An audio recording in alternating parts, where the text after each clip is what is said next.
Muy buenos días y bienvenidos a Radio Intereconomía, Capital Intereconomía. Es lunes ya, 16 de marzo, y la guerra de Irán entra en su tercera semana. Enseguida voy con el despliegue de amenazas de Donald Trump a la OTAN.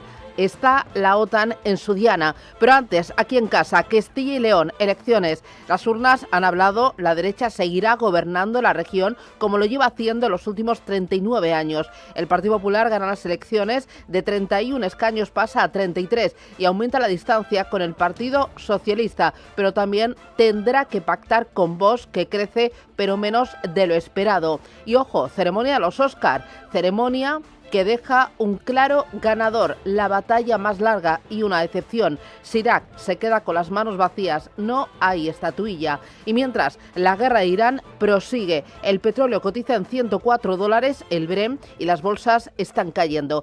Tercera semana que comienza con un Trump en estado, si puede ser, aún más puro. Lo último, o lo penúltimo, una petición de ayuda y una amenaza. Pide Donald Trump ayuda a los países más afectados por el bloqueo del estrecho de Hormuz para que vigilen los petroleros que navegan por la zona y asegurar su tránsito, y amenaza al mismo tiempo a los aliados si no colaboran en ese futuro. Dice que será muy malo el escenario.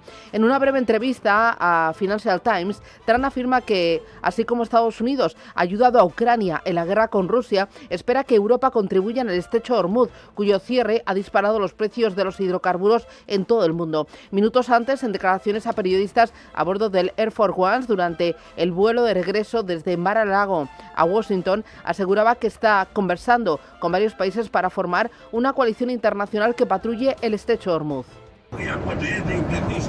Estamos exigiendo que estos países intervengan y protejan su propio territorio, porque es su territorio, es un lugar del que obtienen su energía y deberían venir y ayudarnos a protegerlo. Estamos hablando con otros países para que colaboren con nosotros en la vigilancia del estrecho, y creo que estamos consiguiendo que se sumen a nuestra iniciativa. Si lo conseguimos, estupendo, y si no, tampoco pasa nada.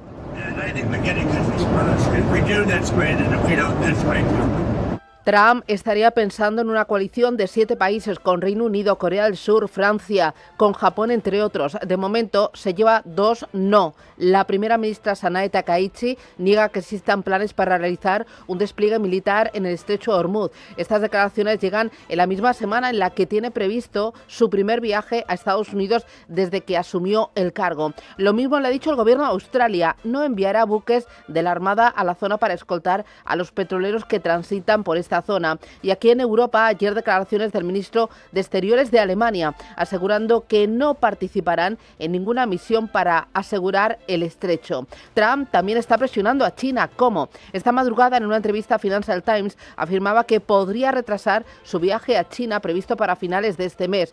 Washington intenta de esta forma presionar a Pekín para que ayude a reabrir ese estrecho de Hormuz. Subraya un nuevo punto de fricción en una relación bilateral que ya es bastante frágil. Esta visita sería la primera de un presidente norteamericano desde el último viaje de Trump durante su primer mandato en 2017. Además, se produce 5 meses después de que los dos líderes se reunieran en la ciudad surcoreana de Busan, donde acordaron una tregua de un año en una guerra comercial que el pasado ejercicio provocó que los aranceles recíprocos se disparaban a niveles de 3 dígitos. En los mercados, ¿qué es lo que tenemos? Bueno, en los mercados muy pendientes del parte de guerra, de esas negociaciones, de esa petición de ayuda, de esas amenazas, y bueno, estamos viendo órdenes vendedoras en Asia. Los futuros de Wall Street vienen en verde, pero ojo, porque el viernes hubo caídas importantes. El petróleo se columpia en el entorno de los $100, alimentando el temor inflacionista, y todo ello en una semana clave porque tenemos bancos centrales. Eva Villanueva en el calendario. Pues sí, sin lugar a dudas, esas citas con la política monetaria, con las decisiones de tipos que van a ser claves en un momento de tensión energética, por lo tanto, de ese motor inflacionario, y el temor sobre cómo pueda impactar en la macro. Todo esto, como decimos, deja a los mercados en ese escenario de presión, y vemos como Wall Street viene de una nueva jornada, de una nueva semana de caídas. Veíamos al S&P 500, de hecho, cerrar en los 6.632 puntos el cierre del viernes, acumulando 3 semanas consecutivas de pérdidas y marcando su nivel más bajo del año, aunque con todo y pese al miedo del mercado, los expertos señalan que solo está un 5% por debajo de su máximo reciente de 6.632,19 puntos. Era el cierre del viernes. Los futuros a esta hora tratan de recuperarse. Vemos futuros del S&P 500 que avanzan el 0,60%, los del Nasdaq un 0,63% y los del Dow Jones, el índice de la economía más tradicional, que avanza un 0,47%. Vemos como en Asia hoy se están imponiendo las ventas ante el temor precisamente de esos países más expuestos a lo que podría ser un shock energético. El índice Nikkei en Tokio cede tímidamente hasta los 53.720 puntos. El Kospi surcoreano sube, en cambio, el 1,17%, y vemos cómo Europa se prepara para un inicio de semana con subidas del 0,43%, los futuros del DAX y los del Eurostoxx 50 que anticipan subidas del 0,52%. Y todo en un escenario donde el petróleo sigue siendo el gran protagonista. Tenemos al Brent, como decía, subiendo hasta ahora el 1%, $104,26, el West Texas en $98,71 y ese crudo ligero que a esta hora se toma un cierto respiro en $98,64, viendo como este mes se han disparado más de un 40% y alcanzando su nivel más alto desde 2022, y todo, como decías, en la previa de una semana que va a estar marcada por las decisiones de tipos de la FED o del Banco Central Europeo, entre otros, en medio de la preocupación sobre los precios de energía y en medio de lo que está siendo la búsqueda de refugio. Ha sido ahí donde el dólar ha estado brillando. Vemos cómo se sitúa ese índice dólar en esa canasta frente a las principales divisas por encima de 100, aún así retrocede moderadamente. Tenemos al euro-dólar en 1,1432 unidades, con fuerte debilidad, y en un escenario donde esta madrugada la preocupación ha estado en torno a la rupia, muy cerca de mínimos históricos, mientras la probabilidad de ventas de dólares por parte del Banco de la Reserva de la India ayudan a proteger esa rupia que ha marcado 92,46. Todo en un escenario donde el oro ha perdido esta madrugada los $5.000, a esta hora algo más elevado, $5.017, como decías, pendiente de lo que es la expectativa de de cómo se alejan los recortes de tipos que se estaban esperando hace tan solo unas semanas antes del conflicto. Los mercados muy pendientes de los bancos centrales. Va a ser una semana grande con cita para la Reserva Federal, para el Banco Central Europeo y también el Banco de Japón. Ahí están el mercado de la renta fija, especialmente con cierta tensión en los largos plazos, porque descuentan un repunte de los precios que hará cambiar la política monetaria. El T-Bond está en el 4,26% de rentabilidad, el Bund alemán en el 2,98% y el 10 años de Japón en el 2,27%. Pero hay, Eva, más claves. ¿Cuáles? Pues sí, efectivamente, clave lo que apunten Jerome Powell, Christine Lagarde, porque además es esa primera reunión en medio de la guerra, pero también una cita con la Reserva Federal en la que va a haber proyecciones macroeconómicas y que van a estar marcadas por ese escenario de mayor inflación, de menor crecimiento y, por supuesto, en Europa avivándose la llama del temor a la estanflación. Más allá de esos bancos centrales a los que se van a sumar, por ejemplo, Australia, Canadá, Suiza y Suecia, van a estar los datos que van a acompañar este escenario. De hecho, este martes aquí en Europa se publica el IPC de la eurozona. También vamos a tener datos de precios en Italia y el viernes tendremos precios industriales en Alemania. También en Estados Unidos vamos a conocer cifras de empleo privado, ese ADP que se va a publicar en la jornada del martes, y el miércoles índices de precios industriales, todo en lo que va a ser la gran referencia del paraguas de la política monetaria y las citas con los bancos centrales.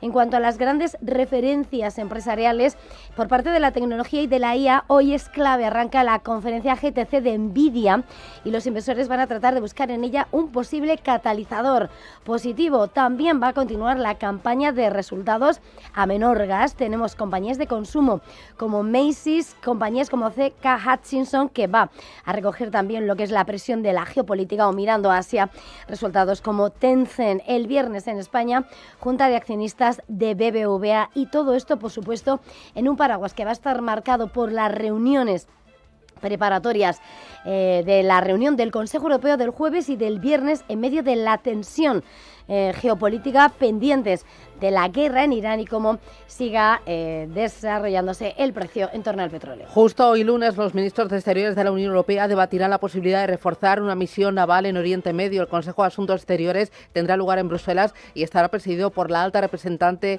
Kaja Kallas. Hoy lunes también se reúnen los ministros de Energía de la Unión Europea para sopesar opciones para frenar los costes energéticos. Los funcionarios elaboran planes de emergencia para mitigar el impacto del aumento vertiginoso de los precios del petróleo y del gas en nuestro bolsillo. Estarían examinando el apoyo estatal a las industrias, reducciones de impuestos nacionales y una próxima revisión del mercado de carbono de la Unión Europea para facilitar el suministro de permisos de CO2.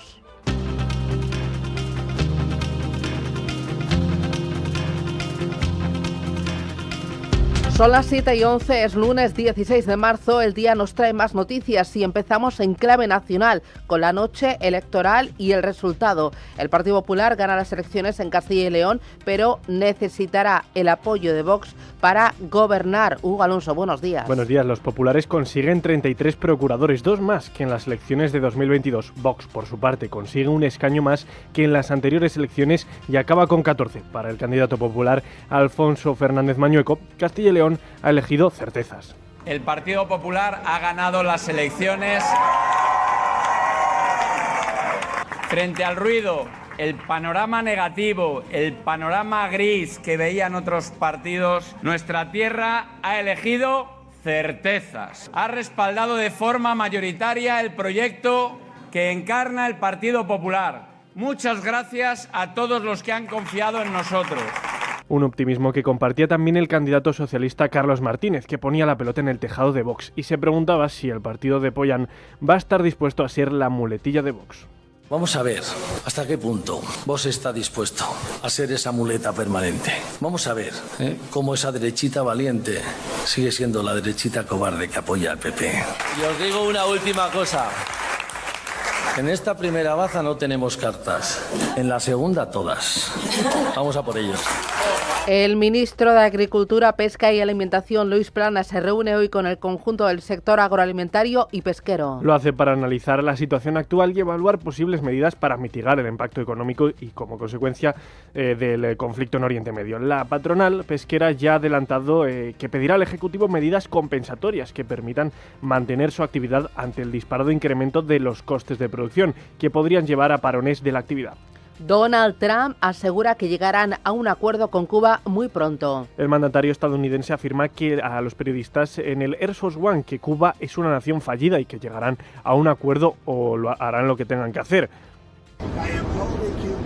Cuba también quiere llegar a un acuerdo y creo que muy pronto habrá un acuerdo, lo que sea que tengamos que hacer. Tenemos a mucha gente estupenda que vota a Trump, hay mucha gente estupenda de Cuba que fue expulsada del país de forma violenta y asesinada, y por eso estamos hablando con Cuba. Sí que lo estamos haciendo.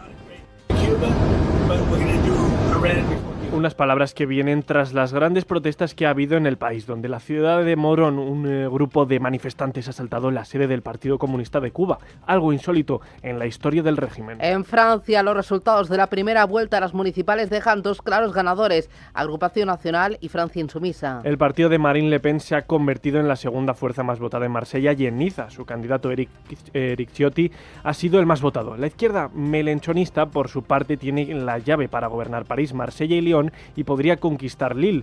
Tanto el socialista Olivier Faure como el conservador Bruno Retailleau, que han apelado a un cordón sanitario para apartar a estos 2 partidos. El primer ministro británico Keir Starmer se reúne con su homólogo canadiense Mark Carney. Entre los temas que van a abordar se encuentra la defensa colectiva, los cambios económicos mundiales y la situación actual en Oriente Medio. Un encuentro que viene precedido de la llamada telefónica que ha tenido el líder británico con Donald Trump. En ella han destacado la importancia de reabrir el estrecho de Hormuz para poner fin a la interrupción del transporte mundial que está provocando un aumento de los precios en todo el mundo. tal como ha informado en un comunicado el gobierno de Reino Unido. Y el secretario de Economía de México viaja a Estados Unidos para el arranque de la primera ronda de negociaciones bilaterales. Una ronda que se inicia esta semana en Washington y donde la parte mexicana buscará terminar con los aranceles impuestos al acero, aluminio y los vehículos. Un encuentro que reunirá al representante mexicano Marcelo Ebrard y al representante comercial de Estados Unidos Jamieson Greer, y que no contará con la presencia de Canadá, algo que ve lógico teniendo en cuenta los temas a tratar: sustitución de importaciones de países de fuera de Norteamérica, reglas de origen y seguridad de las cadenas de valor.